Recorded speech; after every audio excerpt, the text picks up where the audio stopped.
Hey there, Trekkers and Trekkies! How we doing? Michael, aka the TrekLad, in the house. I can see that there are already some people here. Tremendous. How are we all doing? Hello, Jeff ZX, Jeff Owen. Hello, Mike. Hope you are all doing well. Hopefully you can hear me. I've never done this before, ever. The idea was to have a video up today on YouTube, but I recorded last night and I felt a little bit flat with the output, the result. I was editing it and I was just like, I'm not really feeling this. So I thought, why not try live streaming? You know, it's part of the experience. Everything is new at this point. I've never done this before, and trying to have as much fun as I possibly can have with it. So Flower Storms, hey there. How you doing? You all right? Jeff, I'm assuming you're saying you can hear me. I hope you can hear me. If you can't hear me, then this probably just looks silly, really. Anyway, look, the whole idea of this is to ask me some questions, but it's not just asking me some questions because I'm not. Hey, Frank, hope you're doing well. The whole idea is not to... I don't know everything about Star Trek. In fact, if anything, I know very little about the actual lore of Star Trek. If you ever want, to know stuff about Star Trek, you need to go to Lore Reloaded or Dr. Trek or people like that. You know, I'm just a fan. I enjoy the emotional moments. I don't know what each episode is called because that's just what happens. I know the moments that happen in the episodes, but it's always fun when people ask me questions because you can kind of see the cogs try and turn in my head and I'm trying to work stuff out. So yeah, anyway, look, so I've got some questions that if we don't have any questions, I can default to those. But I do want to start off by going to Twitter really, really quickly because I was asked a super important question by a good friend on there. So let's just quickly dip into the questions. So Ed Brewster, or Ed Brewsty on Twitter, had a very important question, which I will get onto, but I wanted to kickstart with a very, very important question. And it comes from Chris Thompson, who is the video production editor over at What Culture. He's the poor soul that has to do all of the editing on all of the videos that those guys do. It's like 1,000 a day. Anyway, his question was, how has your beard grown when mine hasn't? I think I have a biological limit to how far it can grow, about 4 fingers worth. 4 fingers worth. I'm about 4 fingers worth, to be honest, Chris, on the beard. So, but Frank is the master of the beard. You know, if you don't follow Frank on Twitter, Frank, if you want to drop in your Twitter handle in the chat, and also anybody else, if you want to drop in your Twitter handle or plug your stuff, do it. This is what we're all doing. We're all sharing our stuff at the moment. But yeah, Frank's beard is amazing. And I've got a long way to go. But yeah, I honestly, Chris, I don't know. The truth is that it's taken me a long time to get this far. This is like all of coronavirus. Just to confirm, this isn't coronavirus. Just to confirm, I know we're all looking for the actual cause, and the rumors are that it's bats and stuff, but this isn't coronavirus. This is my beard. But prior to lockdown, my beard was quite tidy. It was like, you know, short down the sides and a few hairs that might have been a little bit longer. The moustache is always kind of a pain point for me. It doesn't grow in the middle and it doesn't connect. So if I lift this, it doesn't connect. So I've got missing bits. It's really annoying. And Laura always takes the piss, and it really upsets me. But yeah, I mean, to answer your question, Chris, I don't know. I've just been very patient with it. When lockdown started, I was like, I'm going to just keep this going. I'm going to put oil in it every day. I'm going to brush it every day. Laura even bought me some beard straighteners, which is the most hilarious thing ever. And there's actually a couple of videos in the Ask the TrekLad YouTube series where I've got a straightened beard, and it just looks weird. So special occasions only. If I'm at some sort of diplomatic service, then I will straighten my beard. But yeah, to answer your question, Chris, I don't know. I just got lucky. And even then, I'm not really that lucky because I can't grow all the bits in the middle. But hopefully one day I will grow up and be like Frank from Napoli with his incredible oily beard. So yeah, Chris, I hope that answers your question. Moving on to Ed's question. So Ed had a question. I don't think he can make it. He fully intends to be comatose by that time. I hope that's in the asleep way and not in the being in a coma. I really hope Ed is okay. Can somebody check on Ed? Can somebody drop Ed a message and just ask him if he's okay? I want to make sure he's okay. Hey, Trekker Prize. Hey, Gary. Hope you're doing well, buddy. Really good to see you.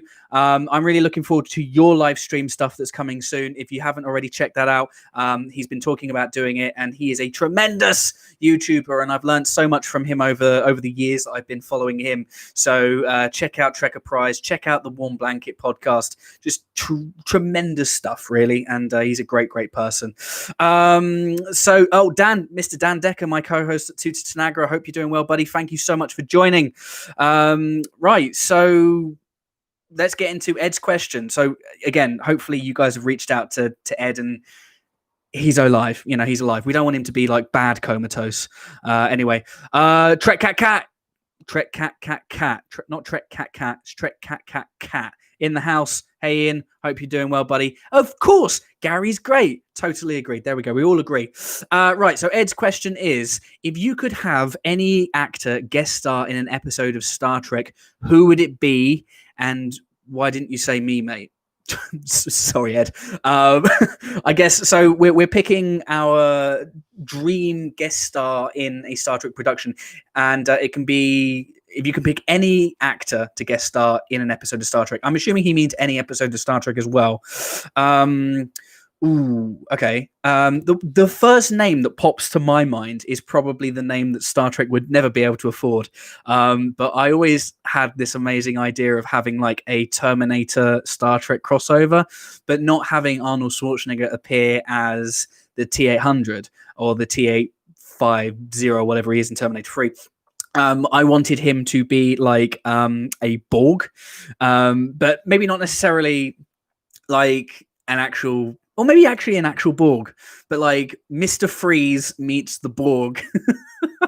This sounds like a nightmare. Well, R.I.P. Joel Schumacher as well, by the way. And so maybe to pay homage, you could have Borg nipples. This went downhill quite quickly, didn't it? But yeah, so yeah, for me, Arnold Schwarzenegger in a later episode of TNG, maybe a Voyager episode, because I like the look of the Borg in Voyager, because obviously they'd got the first contact look down at that point, and I really like the idea of this absolutely hench 6'5" Austrian oak who's just got a machine sticking out of his head. So that's for me. There you go, Ed. My dream guest star in Star Trek would be Arnold Schwarzenegger, probably in an episode of Voyager. And Janeway would still kick his ass. Can we agree on that? Janeway would kick his ass?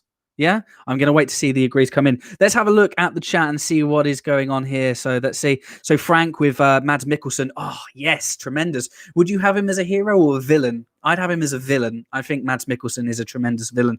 He's a good hero as well. He's a good guy as well. Nice to meet you from Dan Decker. Yeah. Yeah, Flower Storm's cool. We're on the same page. Terminator is Borg. Yeah, absolutely. The furry white slippers from yeah, I mean that could a lot of people highlight the Voyager kind of neutered the Borg a little bit. So maybe you can just have this as like a season 7 or season 8 episode of Voyager where, no one cares about the Borg at this point, and you can have Borg furry slippers. I'm up for that. I mean, I don't know about you guys. I'd be well up for Borg furry slippers, and they could be green as well. Green furry slippers. So yeah, Frank, yeah, you're like the villain. Yep. Yeah. Tremendous. Okay, right. So let's go and have a look. Oh, actually, hang on a second. Flower Storm Starbuck from the new Battlestar Galactica would be awesome in Star Trek: The Next Generation. Could see her in Deep Space Nine. She's a Deep Space Nine character. Starbuck. She is a Deep Space Nine character. But you could do a crossover. You could have season 6 episode, introduce her, maybe have her and Rolara kind of go at it. Have that cool, feisty chemistry, and then have her appear on Deep Space Nine. I think that's a really good shout. Yeah. So let's see if there are anybody. Oh, Frank. I mean, we're kind of going with like dream crossovers, which I don't think is Ed's point. I think he was like any actor. But you know, Peter Capaldi's Doctor is yeah. I mean, I love Peter Capaldi's Doctor, and there's actually someone in the community, Neil Shuri. I don't know if you guys know him or are connected with him, but he is a dead ringer for the late era Doctor Who. Peter Capaldi, look, he's got like the really wild hair, and he looks awesome with a guitar. And if you don't follow Neil Shirley, you surely should. There you go. There's my little plug for Neil. Okay, so here we go. Trek Cat. Gal Gadot co-starring with Chris Pine in Star Trek Kelvin 4. I am so there for that.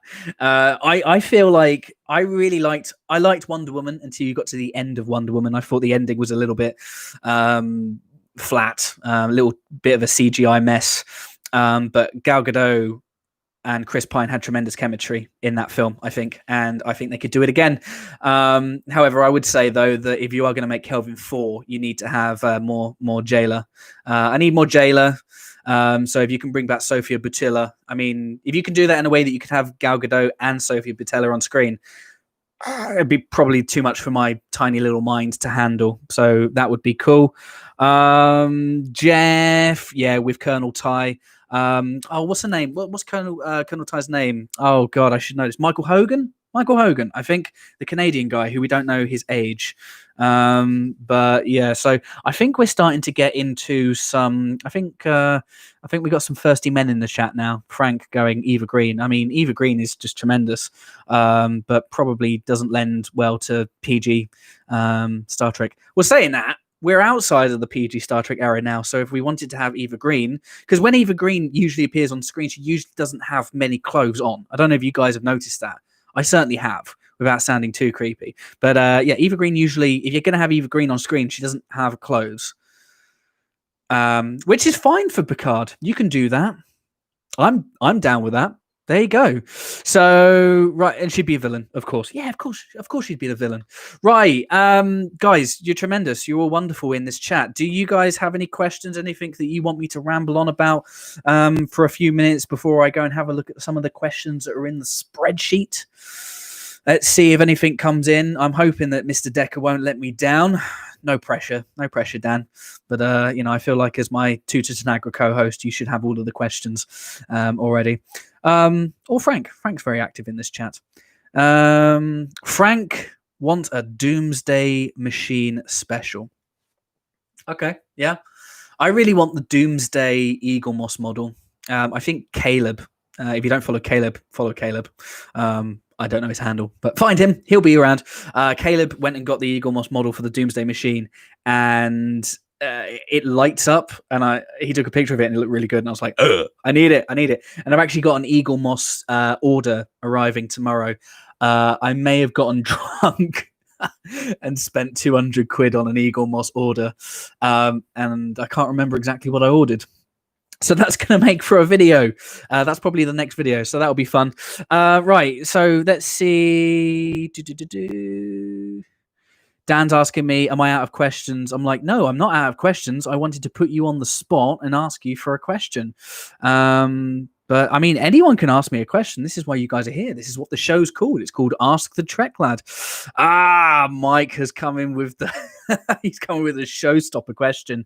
And Mike's question is Dukat or Garrick? Okay, well, let's do in universe and kind of out universe kind of thing, right? In universe, obviously, I'm going to say Garrick because Garrick will probably be on my side. Well, you never know with Garrick. You never know if he's going to stab you in the back or you know, because he is not a simple tailor. He keeps telling us he's a simple tailor. He's not a simple tailor, and he keeps lying to us. But that's part of why we love him, I guess, right? But you know, he helped the Federation. He was part of the Cardassian resistance. Spoilers if you've not seen Deep Space Nine. Really sorry, guys. So I would definitely choose Garrick. Dukat will probably just go inside with Dominion and you know, kill my kids or something. And I don't want that to happen. I don't have kids, but I don't want them to die. It's as simple as that, really. Out universe, however, in terms of the best character, who was the best character, Dukat or Garrick? That's like the hardest question because they're both multi-layered, nuanced characters. They epitomize like the shades of grey in the Star Trek universe. And I always here's something, right? So I'm at the Deep Space Nine finale, right? I've watched Deep Space Nine through from start to end a bunch of times now, since I was a kid, and this is probably my 7th or 8th watch through. Every time I get to the end, I don't want to get to the end. I put it off for days and days and days and days, and I'm doing that again. You know, I watched Dogs of War last Thursday. Yeah, last Thursday, and I just cannot bring myself to it. But watching this now as a 30-year-old man, the last time I watched Deep Space Nine was through, from start to finish, was probably about 7 or 8 years ago. I know what you're thinking, like that gap is ridiculous. But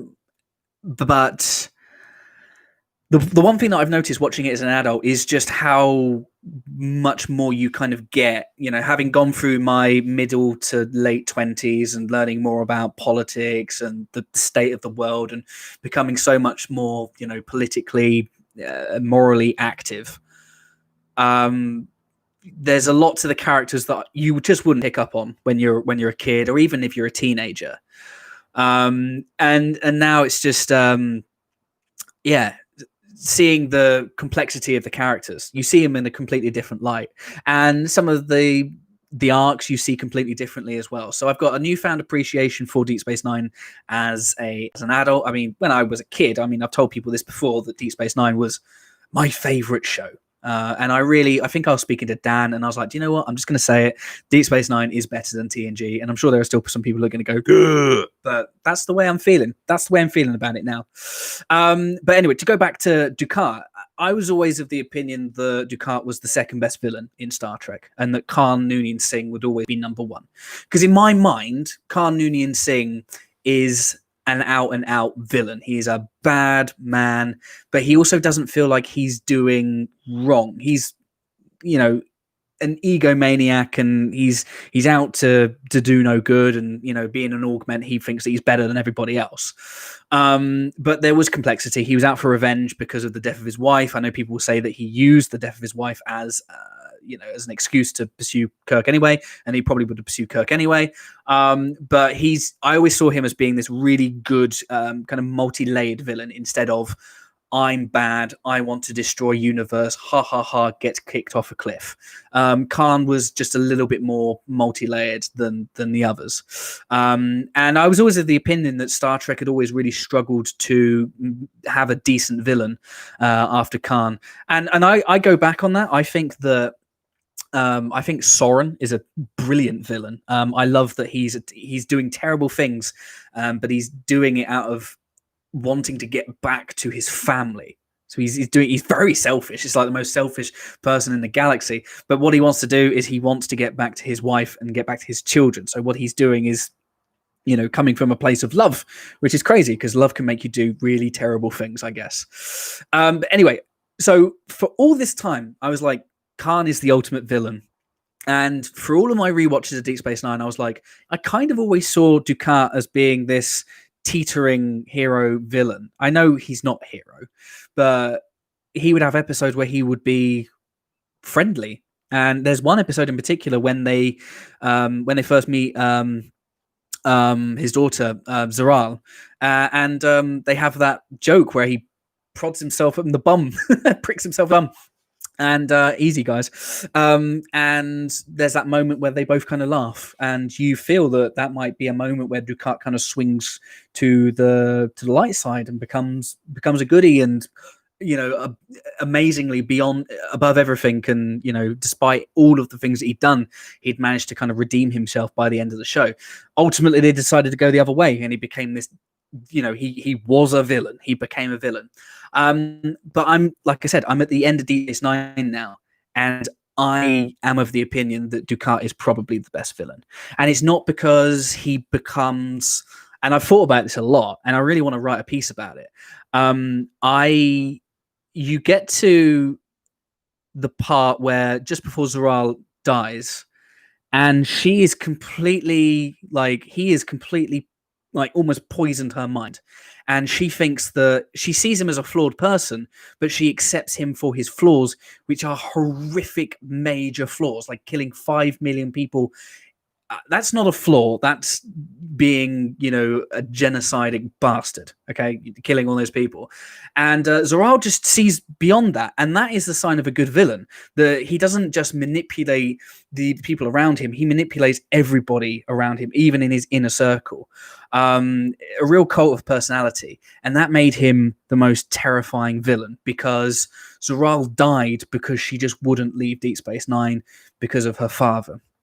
And that really, to me, cemented Dukat as being the ultimate baddie in Star Trek. So I know that Garak isn't really a baddie, although he did terrible things. But the characterization, I think Dukat is just such a well-laid villain. I kind of wish that they hadn't have sent him off the deep end so much so. I would have rather him not have been like, oh, I'm going to release the Par Wraiths and they're going to destroy the entire universe. Because that's just kind of, that's a lazy way. That's a lazy way. If he would have done it, perhaps they could have merged in Damar's arc and Gul Dukat's. In the Gul Dukat realized that the Dominion were evil. He'd already lost his mind because of the losing his daughter, the events of Waltz, and perhaps he was like, I need to purge the universe of the Dominion and the Federation to protect Cardassia. But it was never really kind of like that. It was just like, I want to release the Par Wraiths because fuck it, let's just destroy everything. It'd be interesting to get your opinions on it. I can see a lot of yeses, and Mike, thank you so much for that. Trek Cat with time is the fire in which we burn. I love that line by Malcolm McDowell. And Malcolm McDowell, I was always like really proud that a Brit was the guy that killed Captain Kirk. I don't know, that's probably gonna get me some heat, but I was always like, yes, if anyone's gonna kill Kirk, it's gotta be a Brit, right? It's got to be. I'm sorry, Dan. Yeah, to bring up Zial. It's. I know. I think I might have mispronounced her name as well. I'm sorry. But yeah, there we go. So yeah, to answer your question, Mike, Dukat or Garak? Dukat for me. Both. Not in universe. I would definitely want Garak on my side. Or maybe even Dukat. He could just smite all my enemies. But then he'd probably just smite me as well. I haven't got time for that. But as a character, Gul Dukat isn't just the best villain in Star Trek history, and I'm quite happy to admit that now, or to concede that. But I think he might be one of the best written characters in the history of Star Trek. Perhaps with the exception of the person who was the antithesis of him, Mr. Benjamin Sisko. Right, okay, so let's see what we've got. I'm just going up in the chat. I can see if we have any other questions, because I rambled for bloody ages there. So you're still here. Right. Let's have a look. I like the fact that Dan was like, Garak or Dukat, and he's like, Damar. I'm like, yeah. Damar had a good angle. I will say that I really liked watching him turn from being like this, Dominion good, to like, I might need some more Kanar, please. And then that Kanar just becomes like every scene he's in. And then he's like, these guys are not good for Cardassia. We made a bad mistake. And I love the episode in the moment in Strange Bedfellows, when Worf snaps Wayun's neck, and Tamar just does that laugh, and it's just like you can literally hear like all of the frustration escape his body. It's just a wonderful moment. Well played as well by Casey Biggs, who I met a couple of years ago at Destination Star Trek. Just a really, really nice guy. I had the pleasure of meeting him and Andy Robinson at the same time. Just wonderful people. Shame to see him so old though, but time is the fire in which we burn. Corey has a wonderful question. Who's the best Trek himbo, and why is it Kirk? Well, you answered your question really. I'd say Riker. I'd say Riker's the ultimate himbo, closely followed by Kirk, and then maybe followed by Tom Paris. But Tom Paris settled down in the end. I guess they all did really. But I would challenge you, and I'd say that Riker was probably the best himbo, because Kirk's always seen as this guy that was just a sex maniac, and yeah, he did kiss like 19 or 20 aliens or women aliens in over the course of TOS. But Riker like was so horny, you know. And I watched the episode with what are they called when they have technology put in benzars, benzars. I think it's benzars. Just bear with me, guys. But it's the one where he gets trapped in the holodeck with Minuet. The look on his face and the way that whole scene is directed, with the lingering shot up Minuet's legs, it's very 1987, isn't it? Very 1987. Bit cheesy, a bit embarrassing to see it, but the look on Riker's face when he's like more demure, and all of a sudden, like, she just changes her wig, and he's like, I'm gonna go in for this one, boys. And the Benzars are behind him, and they're like, mop and bucket might be needed after this one, please. But yeah, horny dude, and could not stop with the ladies. Riker, it's the smile. Whenever anything happened with women, he'd do this. Like, I can't do it. I mean, I know I've got like the beard and stuff, but I'm not Riker really. But he'd do like the yeah, Riker for me, Corey. I'm sorry, it just unseats Kirk as the ultimate himbo. What a question! What a question. Let's see what we got. So Flower Storms, yep, grew up with TNG, but have to concede that Deep Space Nine is better as a whole in terms of having an outstanding arc. Yeah, I mean, Deep Space Nine was just a different type of storytelling, and it was quite ahead of its time. And I was speaking to somebody I was speaking to a new friend called Liam on a recent episode of Networking on Nimbus 3. And I will say that my appreciation for Deep Space Nine has deepened after I watched Ronald D. Moore's Battlestar Galactica reimagining. That for me is probably the greatest I mean, this is probably heresy here, but Battlestar Galactica, the 2003 reimagined series, is one of the greatest sci-fi TV shows of all time. Perhaps even, you know, up there with Deep Space Nine and TNG for me. It is just absolutely superb. And we were saying on the podcast how the universal rules and the characters that are established in the pilot, in the miniseries in 2003, are ever present. You know, obviously they go through evolution, they change, but the rules established in the universe are, you know, exactly the same from start to end. All of the plot points get wrapped up. It's just a wonderful show, and really helped heighten my enjoyment of Deep Space Nine. So if you haven't seen the reimagined Battlestar Galactica, and I'm sure you all have anyway, watch that, then watch Deep Space Nine, and you'll be like, oh, yes, what a show. I will also say this, if you watch Babylon 5 and then watch Deep Space Nine, it's the kind of the same thing, you know, highly big arcs, long arcs, you know, chapters. I think it was chapters for Babylon 5, but really help heighten that enjoyment. Right, let's see what else we have.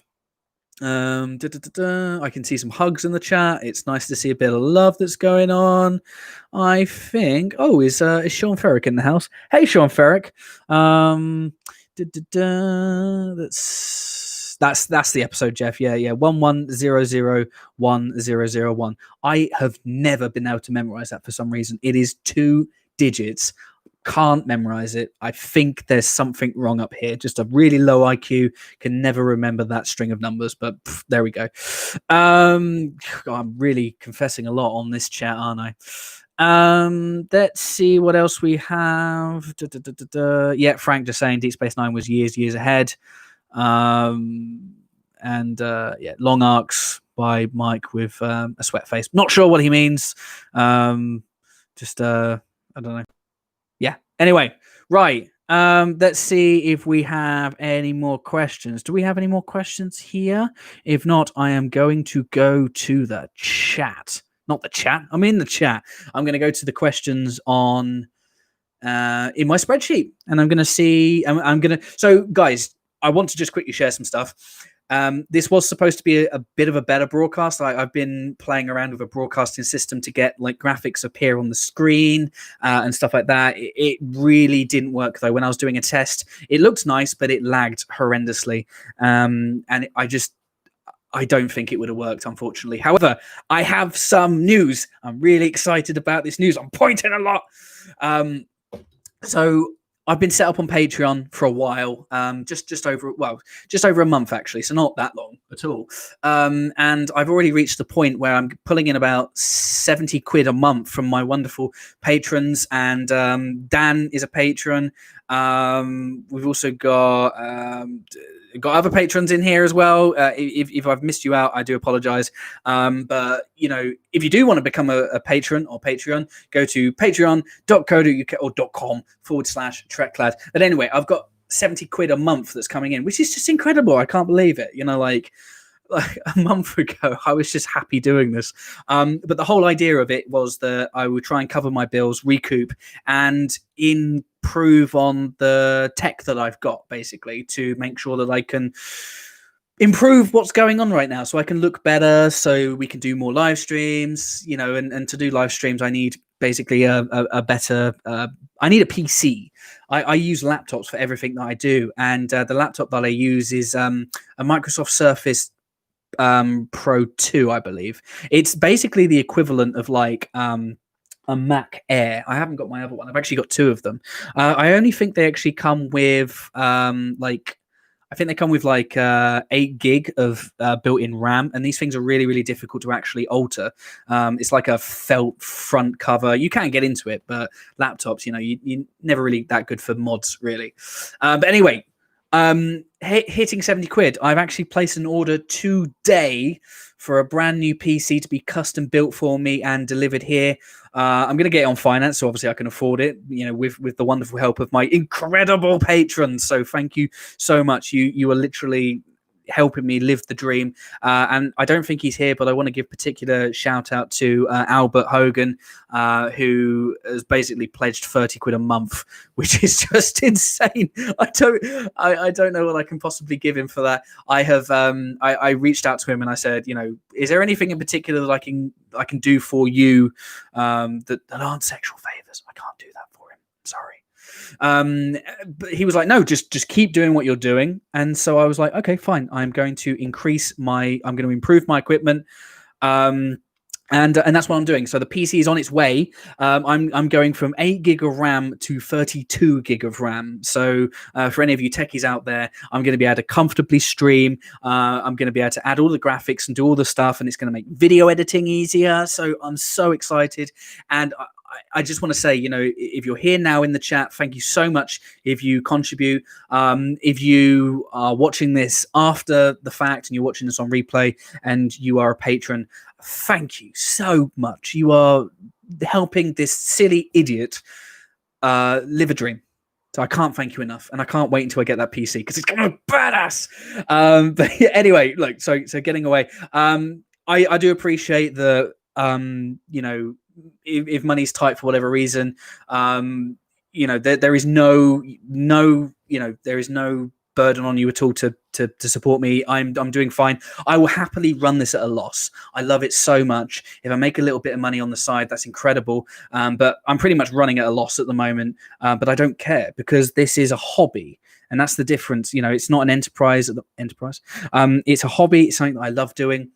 And being part of this community and knowing you wonderful people, making these friends that are going to last my entire life, I hope, or the rest of your lives, is it means so much to me, and yeah, I love it. I love it so much. Frank, I'm assuming you're saying hobby or habit or hobbit. It's a habit. I'm addicted to Star Trek, but I'm addicted to loving Star Trek and loving stuff and, you know, just making these friends, and I love it. Dan Decker, what are you saying? I mean, he called me out. Don't get a question, though. Okay, cool. Chats. I love chats. I'm trying to keep up. So there we go. So future episodes are going to be really, really cool. So a lot of stuff happening. I'm going to have that drunken Eagle Moss order land here tomorrow. So I'm going to film the unboxing of that and work out exactly what I got, which should be fun. And yeah, video editing and future streams are just going to be amazing. I do want to say one thing. So one of the things that I'm thinking about doing is I have never played Star Trek Online. I have played Star Trek Online for about 5 minutes, and I was running around Starfleet Academy, and I was like, I have no idea what I'm doing. I haven't got a clue. Help. And I just turn it off, and I never picked it up again. And that was a few years ago. And I've had people that have gone, Michael, you must play Star Trek Online. Play Star Trek Online now, otherwise we can't be friends anymore. I was like, whoa, it's a bit extreme. But now with this PC coming in, allowing me to stream, yeah, I'm gonna start streaming Star Trek Online, and it's gonna be a noob, because I never play video games. It's gonna be noob.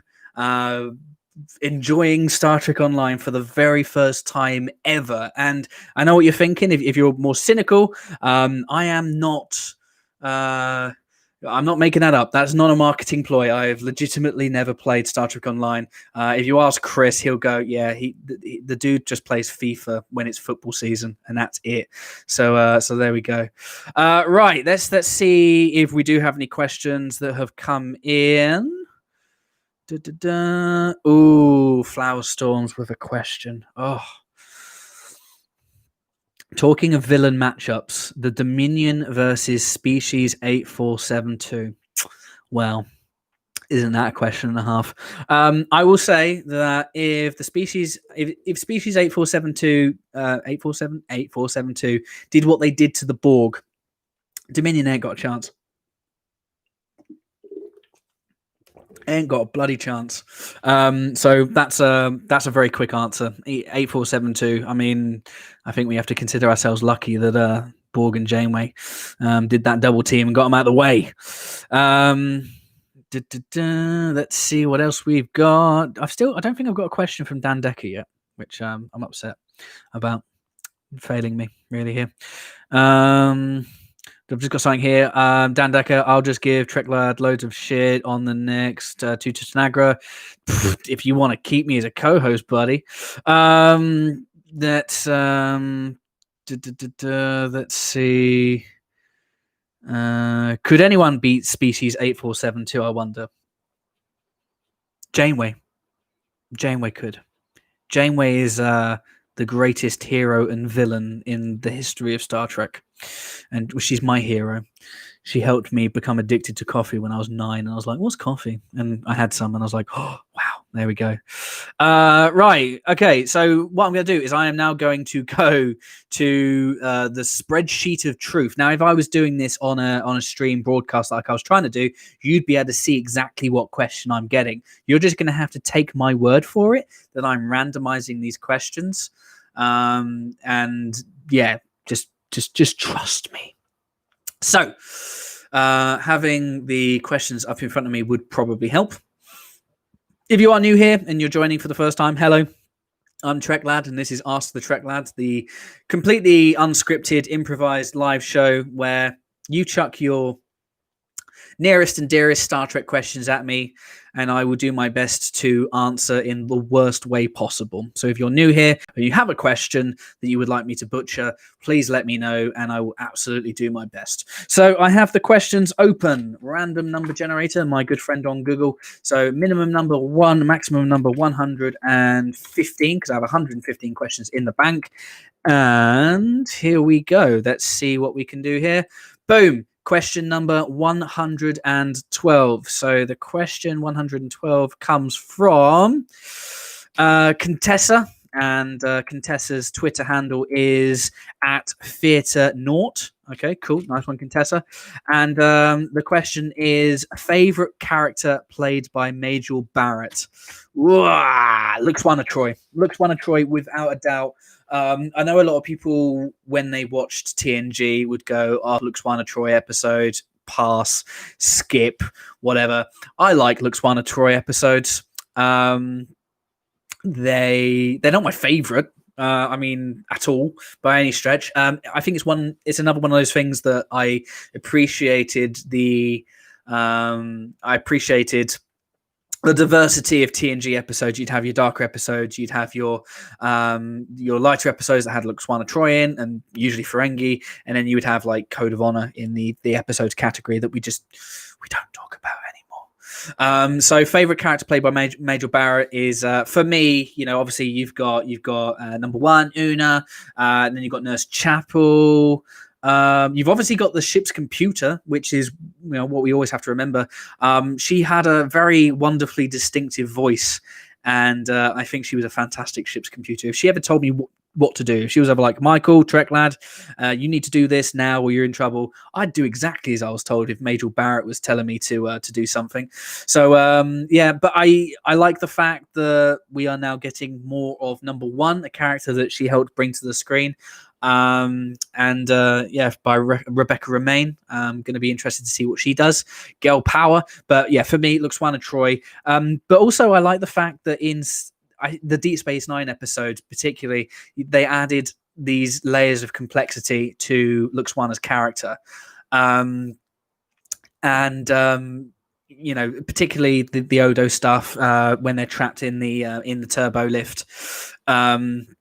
Is just wonderful stuff. She pulls the wig off and she kind of lets her guard down, and but there's also the episode of TNG. I can't remember the name of the episode. There you go. Me not remembering stuff again. It's the episode where it's revealed that she had a daughter before Deanna, and the interaction between Luxwana and Deanna, just tremendous stuff, and really storytelling that was ahead of its time. I'm sure you guys will agree. But for me, Luxwana Troy, Major Barrett, I miss that woman. I miss her. Time's a bastard. Time is a stalker. Predator has teeth, all that kind of stuff from Generations. So there we go. Contessa, thank you so much for your question. Let's have a look at the chat. Let's see what you guys think. Dan Decker's just swearing a lot, so I'm going to hide all that.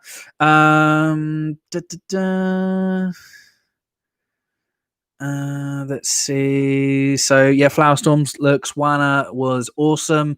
Daughter of the Fifth House. Yep. I can't actually remember the whole title. If anyone wants to remind me what that is, that'll be amazing. Holder of the Rings of Kim Cattrall. No, that's not quite it, Mike. I know I don't know the title, but I know that Kim Cattrall doesn't, and I think you misspelled Cattrall as well.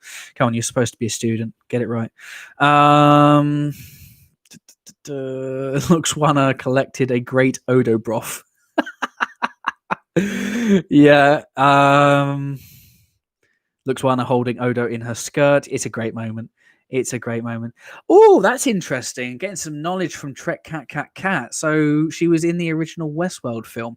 That's interesting. That's really interesting. Now, I've not seen the Westworld TV show, but I have seen parts of the Westworld movie. So got my hipster glasses on there. Is Westworld worth watching, by the way? Answer. That's my question to you. Flower Storms, holder of the sacred chalice of Reek's, heir to the holy rings of Beta Z. That sounds right. That sounds right to me. Dan seems to be shouting at me. What do you want? What do you want, mate? Hurry up. First season, yes. Second season, meh. Then you can sleep. Okay, all right. I mean, I'm not just going to take your word for it, because I have heard the future seasons of Westworld have been quite divisive. Okay, interesting. All right, let's do another question, shall we? Because we've still got time. I've been talking for 43 minutes. I can talk a lot, can't I? I can talk a lot of shit. Right, okay, so let's do this again. So here we go. Hit the random number generator. Give me a nice one. Boom. 67. 67. Question number 67. Oh, okay, so this is a question from Rich at Bucky45. In Star Trek The Motion Picture, who does Kirk go to get back command of the Enterprise? Isn't it Admiral Nagura? Admiral Nagura? I swear it's Admiral Nagura. Dan, just give me a question. Stop dilly-dallying. Just give me a question. Just type it in. You play with questions all the time. You play with computers all the time. Just type in your question in here. I'll put it there. There you go, in caps. There you go. Put your question in the chat. Nagura. Yes, Matthew. Did I get it right? Nagura. Admiral Nagura. It just came off the top of my head. I had watched the motion picture very recently. So yeah, I don't think we ever see Nagura as well. I don't know if Nagura was in the original series as, some random character. It's a character that gets mentioned in the motion picture, and that's it. Just the character that gives Kirk command of the ship. Once again, really upsets Decker. Obviously Dan is upset enough at the moment. And there we go. I am now being prodded into looking at Dan Decker's question. I'm sorry, I've got too many people in the chat. Not too many people in the chat. Don't go away. But there we go. Right. So Dan Decker's question is, who is your favorite Dax host that is not Jadzia and Ezri? Odo Curzon from Facets, easily. Curzon is obviously the Dax host that gets mentioned all the time. Isn't Jural? Isn't he the murderer one, the serial killer one? I always thought that was rubbish. That episode where Ezri gets Jural up in the mirror, and then they basically go and solve a murderer that just happens to be a Vulcan. That's in season 7, obviously, because it's Ezri. That's probably one of the weakest later episodes of DS9 I've seen, and I cannot remember ever watching it before in my previous run through. So that's how I did not like it at all. But yeah, Odo Curzon was wonderful, just wonderfully played by Renee, and I loved it. But the thing is, we kind of in Facets we saw a lot of the previous hosts, but they were just cameos. We didn't really understand enough about what was who they were and what they were. Obviously you had episodes that kind of filled in some of the backstory, but we never really saw who they were unless they were in Facets and being portrayed by the cast. A more interesting question that you could have asked me, Dan, is who's my favorite out of Jadzia and Ezri? And it's an easy one, really, because Jadzia wins. I will say, though, that Ezri isn't as annoying or as bad as some people make her out to be. That's an interesting one. Debate that. Am I right or am I wrong? I think that she was kind of front and center of season 7. She's in a lot. To be really nerdy, I actually went on. You guys will laugh at this. I went on Netflix and I counted the amount of times Ezri was in the thumbnail preview, and she wins. Like, she's in it more. She's in it like twice as many times as Cisco, which is crazy. But she had way less time to make an impact. But I feel like she did. I feel like she did a good job. Nicole de Boer as well, just a tremendous actress. And I feel like she did a good job, and I don't think she deserved all the hate. And I really love her arc with Worf, because, Worf, I know, gets a lot of stick from people, but he's a good, complex character. And try and tell me if you're in a Klingon's shoes and you have just helped, what you perceive to get your dead wife's soul into Stovercore, and then all of a sudden your dead wife's soul walks back into the bar. Like, you'd be upset. You would have problems with that. And Worf played it perfectly. And I love how they eventually grow together. And Worf, still loves her, but loves her in a way that allows her to go. I mean, she could go anyway. But, the whole, his acceptance of the whole situation, his admitting that his initial reactions were wrong. Great development. Really like Ezri. But Jadzia, oh my goodness, Jadzia. I mean, just a great character. Really, I think badly characterized in early episodes. It was always a bit of a joke that if you're watching early Deep Space Nine episodes and you come up to a Jadzia Dax episode, might skip it, but I don't skip stuff anymore. But she really came on strong towards the end of her run. And I don't love it, but when she got killed off in, spoilers again, when she gets killed off in the season 6 finale, it is devastating. It is utterly, utterly devastating. The hardest hitting death, I think, in Star Trek, and I know Tasha Yar ranks up there. The Spock death in the Wrath of Khan, spoilers again, is always one that gets me. But every time Jadzia says goodbye to Worf, and Ben's just in the background, it just wrecks me, absolutely wrecks me, and it's a hard episode to take. And Dan, yes, I just want to crush on Jazzy. Of course I do. Have you seen Terry Farrell? Even now, especially now, I like the mature ladies, especially now. I mean, Adam Nimoy. You player. Right, so let's see. Knaffle Dax is in here. I'll tell you what, there you go, Dan. There's the answer to your question. Who's my favorite Dax that wasn't Jadzia or Esri? Knaffle. There you go. Easily. Any day. Right, Mike, one question for you. Are you friggin' freezing there? No, I'm not. I mean, I'd rather be in Napoli. I really would. However, I am now on a diet. The doctors have told me to go on a diet. So no cheese, no pizza or bolognese or anything for me for a while, which is devastating.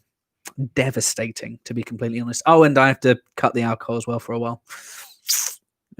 I know. Doctors. Right. Yeah, ZX, yes, Spock does die. A couple of times, actually, as well. And it's kind of permanent now, which is... which really sucks. But yeah, R.I.P. Spock. Yeah, I know. I'm really sorry if I've damaged people's Star Trek experiences here. Right, shall we do one more question? I think we're up to about 50 minutes. I've got a recording of Networking on Nimbus 3 at 8 o'clock, which I'm really excited for. I'm going to be speaking to the wonderfully talented artist Stevie Lee, so I can't wait for that. So I'm going to have to jump off this in a couple of minutes. However, if you have any more questions for me, let's do quick fire round. Start chucking some questions at me.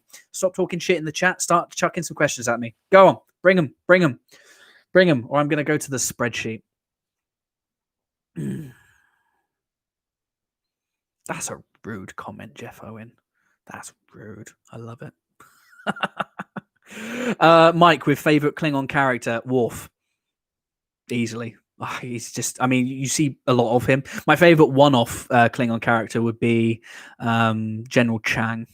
I love General Chang. Just any Klingon that shouts Shakespeare, and yeah, Christopher Plummer is just one of my favorites. There we go. But Worf, character arc, one-off, General Chang. And don't start telling me that General Chang was in video games, because there we go. Sorry, Trek Cat Ian. Sorry, have you seen Star Trek Continues? I know you asked that question before. I have not. And to be completely honest with you, it is unlikely that I will. I love what the fan productions do. I just don't like them. I have enough Star Trek to watch. And when people are trying to pass themselves off as being the characters, I'm just like, why don't? There's so much you can tell. There are so many characters that you can create for yourself. I think J.R.R. Martin, the author of Game of Thrones, he really doesn't like fan fiction either, because he sees it as being a little bit lazy. And I'm not saying that the people behind Star Trek Continues are lazy, because the sets are just incredible. The people that make the special effects are incredible. Lots of talent. But make new characters. Have the show on a different constellation class ship, new characters, and then you open up a world of possibilities. And apologies if anyone's ever done that. I think Star Trek Renegades was an entirely new production with new characters. So they do them out there. But for me, Star Trek Continues. I like the art that goes into it, but for me, it's just not something that I'll probably be spending my time with. Good question, though. Matthew Nelson's favorite Star Trek cat. Okay. So, we've got Spot, right? Have we got any more? Haven't we got? There was a dog that was evil in that Geordie episode. That was a shape-shifting alien. That was a dog. I don't know if there are any other cats, so I think Spot wins by default, right? There you go. Re-ask, Picard could have dealt Sisko's situations. No, I hope not. I hope that if they are going to bring back... I hope they don't bring back Sisko, by the way. I feel like his arc was a perfect story. We don't need resolutions to every character. I like the fact that there are always going to be some mysteries out there. However, if they do bring him back for whatever reason, because Avery Brooks is the man, if they bring back Sisko, bring him back in his own show. Don't bring him back in Picard's. Do something different. Did you know that Larry Nemeczek was in it too? Yes, I did. I knew that Larry Nemeczek was in Star Trek Continues. Again, just a great group of experts and professionals. It's not going to get me to watch it though. Chester the cat. Yes. Well, yes, absolutely.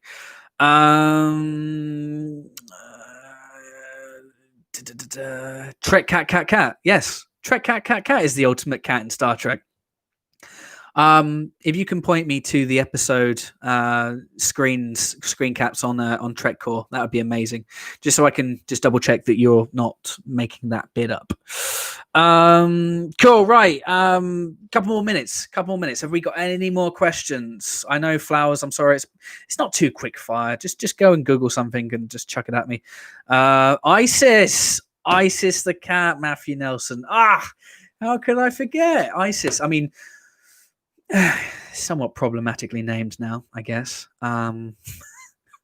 But yeah, Isis the cat, amazing, and it's a real shame that never got made into a show. And I think if anyone was ever looking for a show that could be made now in the new Star Trek era, Gary Seven's worth revisiting, right?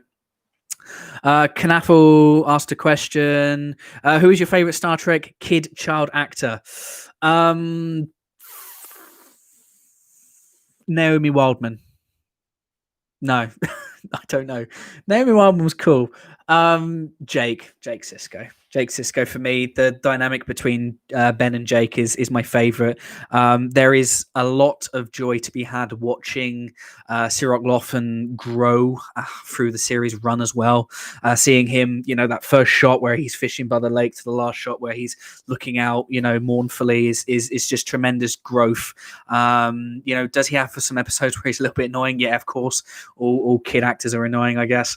But yeah, Jake Sisko, ultimate child character. So that was a great question. Thank you so much. What series would you remake into an animated series?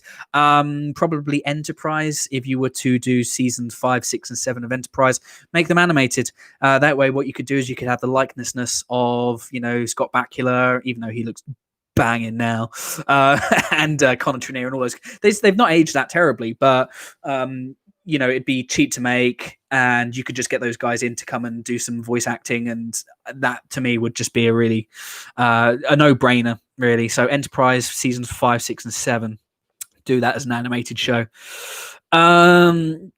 What else? Yeah, shout out to Aaron Einberg as Nog as well. Fantastic. Yeah, again, the journey from delinquent, piece of shit Ferengi that's stealing all this stuff and being up to no good, to this war hero, probably better than Jake's arc, actually. And while Nog doesn't grow in terms of grow in height, he grows in character. He's a big human, big Ferengi, begging my pardon. And to have Aaron not here anymore is it sucks. It really sucks. It's a shame that he was never a regular character as well, because he really deserved it. And I recently got done watching It's Only a Paper Moon, and that episode is I've not been able to get the exchange between Nog and Vic at the end of the episode out of my head since I watched it a couple of weeks ago, because I think it's very it's so applicable to everybody's life right now. Tremendous episode, and Nog, love him, love Nog. Right. What would be your first cosplay outfit if you were to get one? The First Contact era jumpsuit. I've even actually been looking into some prices because I want to do that, and also because I'm a bit of a chunky monkey, I think I can hide a lot of it behind the black jumpsuit. But failing that, if I was to do something that perhaps wasn't an obvious uniform, I really like the Niners baseball outfit, and every time I see a Niners cosplayer at DST, I'm just like, I want to do that. Right, I got 1 more minute before I've got to go. Who has a whopper question for me? Do we have one more final question? I've really enjoyed myself. I hope you guys have too. I love this. We will do this again. Thanks so much. Do we have one final question before I go and record this incredible podcast with Stevie Lee? Come on, don't let me down. Come on. I take some water while I wait.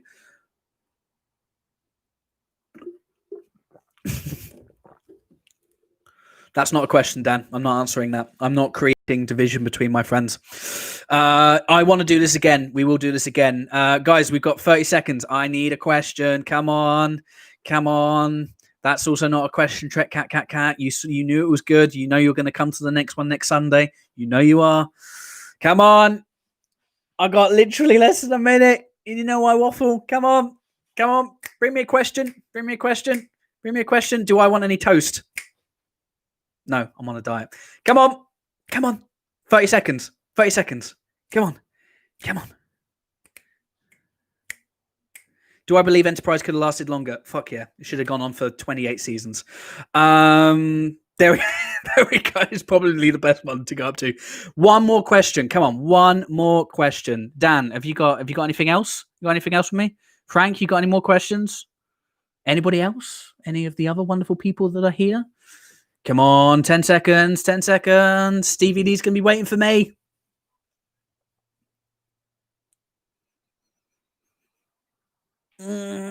Oh, we're all out of time. We're all out of time. Look, guys, it's been absolutely tremendous speaking to you for an hour, or speaking at you for an hour. Who would I want to... there we go. There we go. Ian with the question. Trek Cat Cat Cat. Who would you like to be more like? Picard. Measured, disciplined, bold, can drink Earl Grey. I can't drink Earl Grey. Just a perfect man. And then I'd be married to Alexander as well, and you can't go any wrong with that. Guys, thank you so much for joining me for this very first episode of Ask the Trek Lad live with the red circle live thing. Be sure to subscribe to the YouTube channel if you haven't already. Give me a follow on Twitter and Instagram at TrekLad if you haven't already. If you do have a couple of quid spare a month that you would like to help elevate everything that's going on right now, please consider going over to Patreon/TrekLad, and you can find out how I can send you lots and lots of good, great stuff, including pictures of my cats and dogs. That's not a euphemism. But yeah, it's just been absolutely tremendous. Normal programming will resume very, very soon. Like I said, I've got that Eagle Moss Drunk opening to look forward to, which I will be filming. But guys, you are tremendous. You are the reason why I do this. And I cannot thank you enough. I love being in this community. I love making this stuff. I love putting myself out there, even though I probably come across as a lunatic. But yeah, much love. Live long and prosper. And I will speak to you all very, very soon. Take care. Mwah, mwah, mwah, mwah, mwah. All the kisses for you. Mwah, mwah, mwah.